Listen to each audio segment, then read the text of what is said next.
సిద్దిపేట జిల్లా Husnabad MLA camp కార్యాలయంలో media సమావేశంలో మంత్రి పొన్నం ప్రభాకర్ మాట్లాడారు. రాష్ట్రంలో గురుకుల హాస్టల్లో సమస్యలను పరిష్కరించడానికి ప్రభుత్వం నిర్ణయం తీసుకుందన్నారు. ప్రతి జిల్లాలో కలెక్టర్లు, శాసనసభ్యులు, విద్యాశాఖ అధికారులు గురుకుల హాస్టళ్లను సందర్శించి సమస్యలను అక్కడికక్కడే పరిష్కరించాలని ఆదేశించామన్నారు.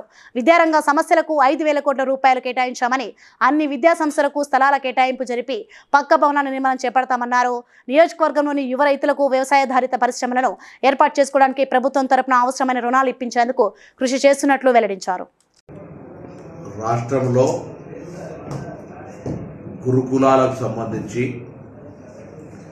ఎస్సీ, ఎస్టీ, బీసీ, మైనార్టీ గురుకులాలతో పాటుగా హాస్టల్స్కు సంబంధించి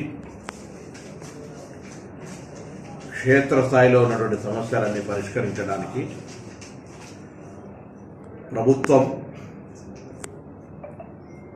చాలా గట్టి నిర్ణయం తీసుకుంది. ఇటీవల జరిగిన కలెక్టర్స్ సమావేశం, ఎస్పీల సమావేశంలో ముఖ్యమంత్రి గారు ప్రభుత్వ నిర్ణయాన్ని స్పష్టంగా అధికారులకు తెలియజెప్పడం జరిగింది. ప్రతి జిల్లా కలెక్టర్, ప్రతి శాసనసభ్యుడు పిచ్చి చెట్లు పెరిగి లేదా ఇతరత్ర ఇబ్బందికరమైనటువంటి పరిస్థితి ఉంటే, మన పెద్దాపూర్లో జరిగినటువంటి సంఘటన హాస్టల్ చుట్టూ మొత్తం విపరీతమైనటువంటి ఒక ఫారెస్ట్ లాగా తయారైంది. వెంటనే ఈ భవన నిర్మాణాలకు నిధులు కేటాయిస్తాం. ఒక ఇద్దరు పిల్లలు ప్రమాదవశాత్తు చనిపోతే దాన్ని రాజకీయం చేసేదో, ఆయన కమిటీ వేస్తాం, తిరుగుతాం.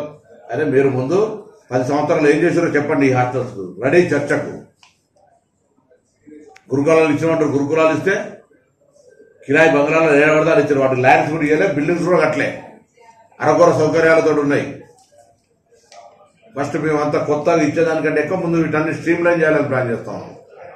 వీటన్నింటి యొక్క సౌకర్యాలకు ఎక్కడ ఇబ్బంది లేకుండా చేయాలని ఆలోచన. 41 రైతు వేదికల ద్వారా రైతాంగానికి అందరికీ, ముఖ్యంగా యువ రైతులందరికీ విజ్ఞప్తి చేస్తా ఉన్నాం. Please like and share, subscribe to BCN Telugu News.